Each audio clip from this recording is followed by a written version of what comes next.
What's going on, guys? It is Dylan the Machete here, and today we're going to be talking about staph and how to get rid of it. So I've just got a little bit of staph that's popped up on my leg. I've had it a couple times while out in Thailand, and it's just one of those things. It's a reality that you got to deal with while you're training out here.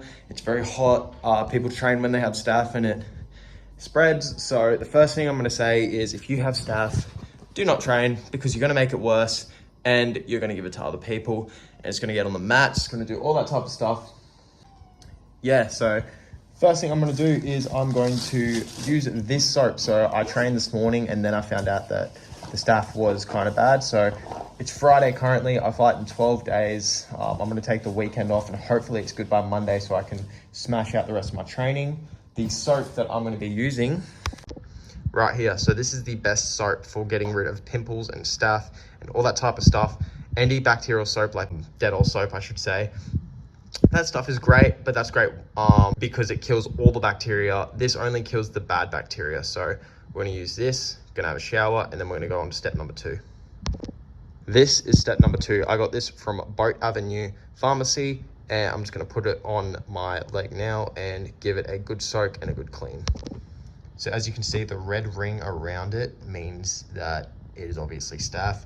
It wasn't this big yesterday. It's slowly getting bigger, which could be a good thing or could be a bad thing. It would be good if it gets yellow and it comes out. If it just keeps spreading, then that's not very good. So I'm going to start off. I'm going to put a little bit of this stuff on it. Oh, didn't expect that. And I'm just going to put it over the top like that. Give it, massage it gently. Don't put too much pressure on it. Just a little bit. And I'm going to let that sit for maybe 3 to 5 minutes and then I'm going to wash it off. Now, while I let that dry and sink in, one thing that you should be doing as soon as you get staph is you should be washing all of your clothes, all of your gym gear. You don't know where the staph is going to be coming from. It could be on your clothes, it could be on your bed sheets, it could be on anything. So I'm going to do that now. Well, I've already done that when it comes to the clothes, but with my training gear, all of this is going to go outside in the sun. The sun is going to kill everything. Make sure that you use a antibacterial spray. What I use is the Dettol spray, which is over here. Boom. So I'm going to put this outside with all my gym gear on it. I'm going to give it a good spray down, leave it in the sun for the day, and that should kill any bad bacteria that is on my gym gear. And here we go. So it's obviously not in the sun right now. If I wanted to put it in the sun now, I'd put it over here like this German dude, smart fella, has been doing. But it's currently 10:30 and about 11:30 is when the sun starts to come over here. So that is when it'll be hitting all my gear. And that's when the staph will be dying. So I'm just going to give it all a quick spray down, spray inside the gloves, spray on my pants, make sure you get both sides, boom, do all that in bag because you don't know what dirty infections are laying in there. There we go, everything has been sprayed on both sides, and now I'm just going to leave it there. I'm going to go out for most of the day, so I'm not going to be home for about 2-3 hours once I finish up here. So that should be a decent bit of time for the sun to kill the bacteria. But I'm going to leave it out here until about 5 p.m. Shower, give her a good clean, and make sure when you have staph, you keep yourself as dry as possible. I don't know why, but if I'm dry, I ain't getting staph. If I'm wet, I'm getting staph.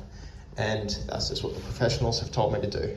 So, all dyed, make sure you dab it down, boom.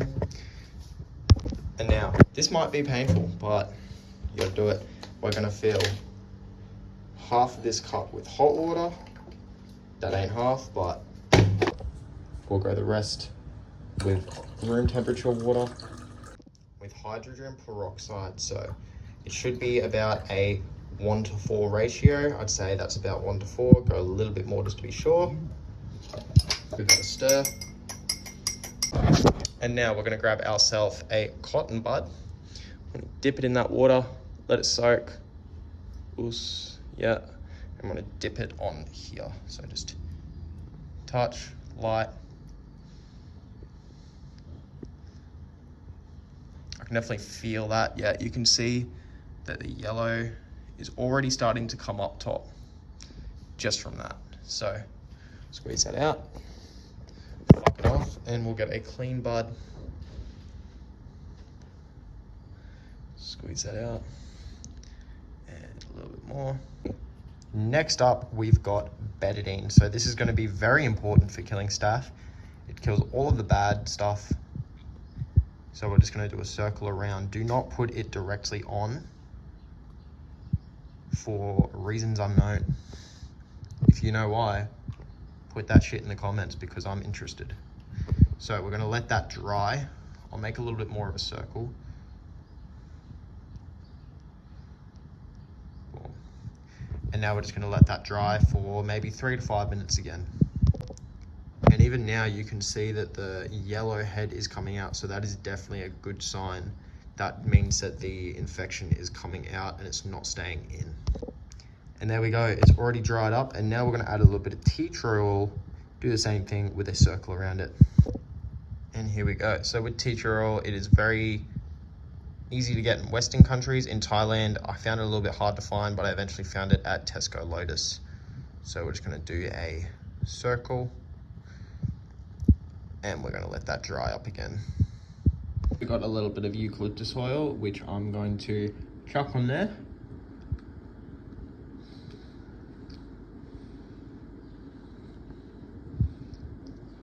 That'll hopefully help draw more shit out.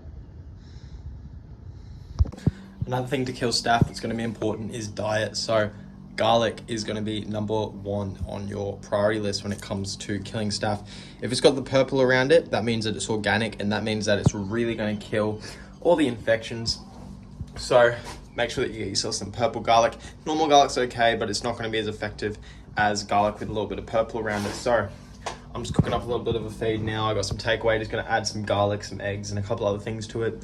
Ginger is also so good for killing infection. So we're going to chop up some of those and we're going to chuck it in my meal. Now, while I'm waiting for my food to finish off cooking, I've made myself a little bit of a foot bath. This has onion and garlic in it, and I'm going to be adding some iodized salt. So that's going to go in there now. And I'm just going to soak my feet in here for about 20 minutes. The reason that you do this is because your feet have pores in them that affect pretty much your whole body. So make sure that you put your feet in here. Your body's going to absorb all the garlic, all the onion, all that type of stuff, and it's going to kill a lot of the bad infections that you got in your body. So I'm going to let this finish off cooking, and then I'm going to eat my food with my feet soaking in the bath.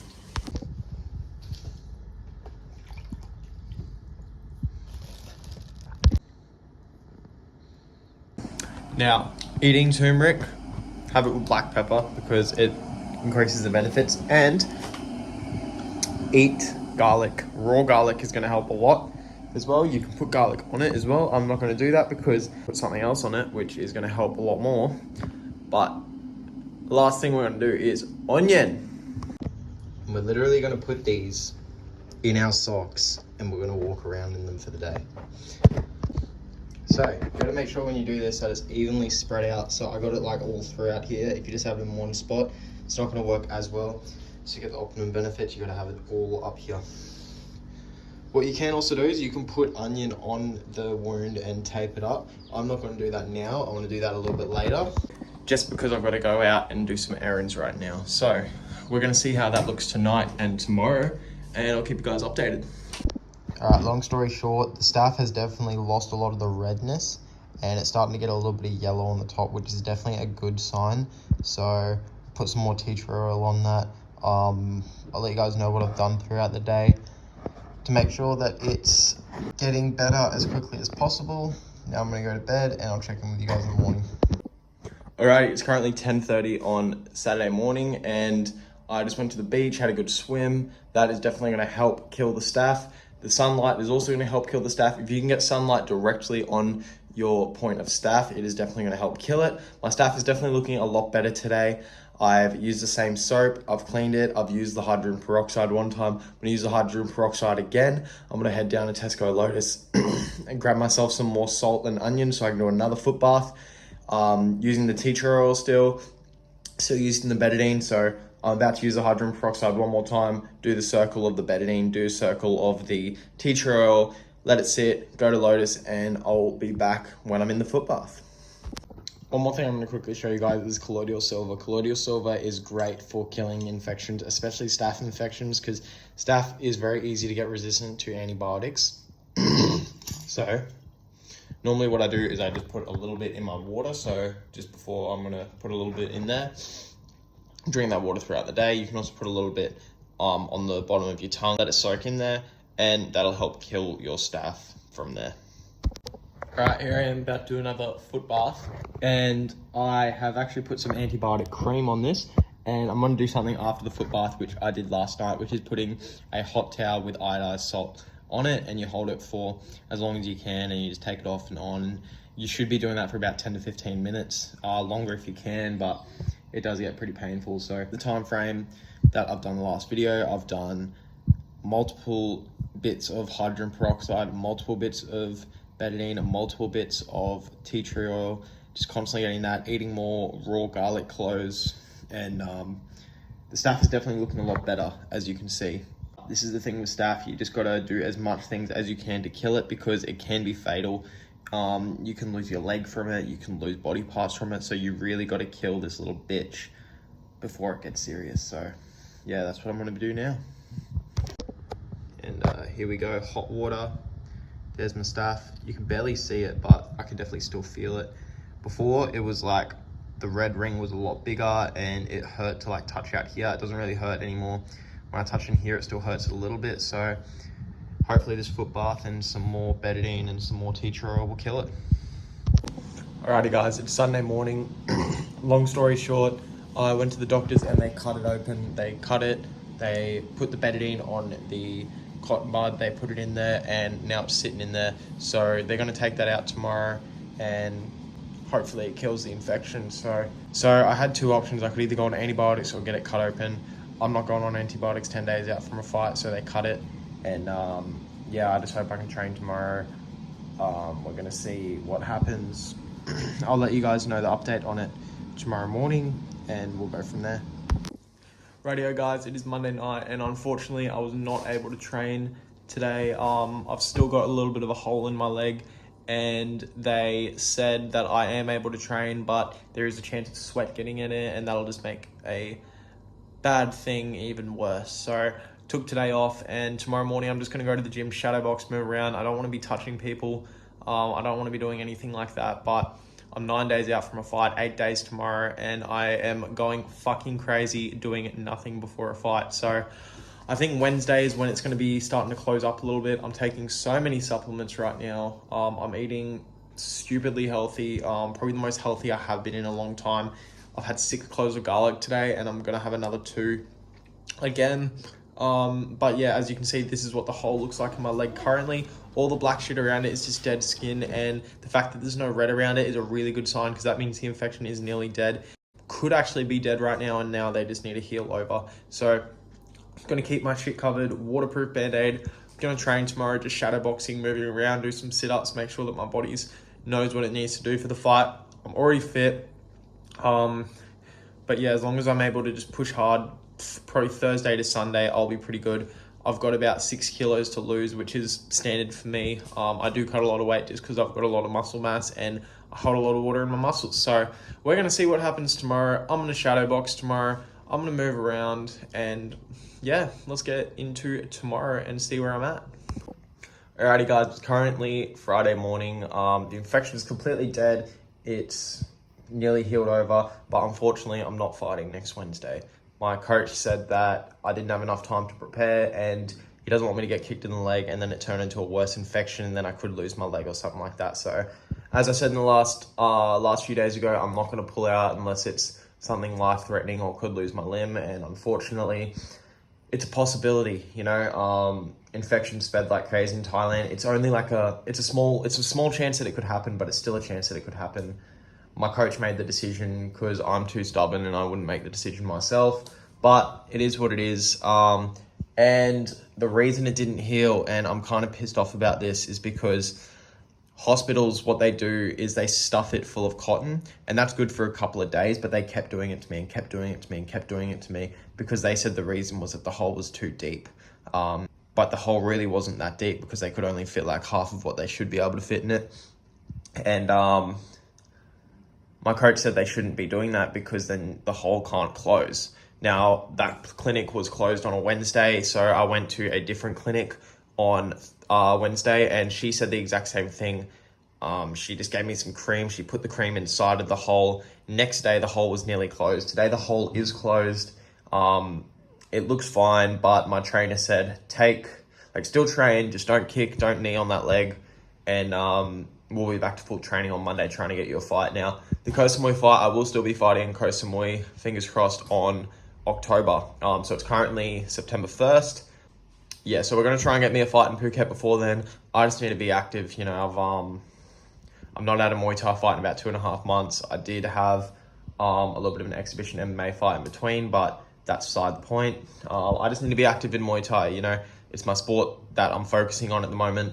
I just need activity. I need the big fights. Just want to keep rolling, you know. I just want to stay active, and yeah, so you guys will definitely be keeping up to date with my fights that get announced. Hopefully in about 10 days or so after I start training hard again. I already feel fit. I did pads and bag work yesterday. Still feeling that fitness is there, but you've obviously got to push to another level for those last few days leading to a fight. So hope you guys learned something from this. I certainly did. Don't fucking trust certain hospitals in Thailand because they just want your money. So hope you guys enjoyed this video. Please don't do what I did. Do not get a staph infection cut out that's nearly healed. They can drain it with a syringe. You can leave it. You can clean it yourself. All that type of stuff. Just do not get it cut out because then you're going to end up like me, losing out on money, losing out on another fight that was going to pay well. And yeah, shit, fucking, it is what it is, but you got to focus on what you can control, and it's just one of those situations and learning lessons. So hope you guys enjoyed. Please make sure to like, comment, and subscribe. Don't do what I did. Be smart. Don't be a silly dilly. And I'll see you guys in the next video.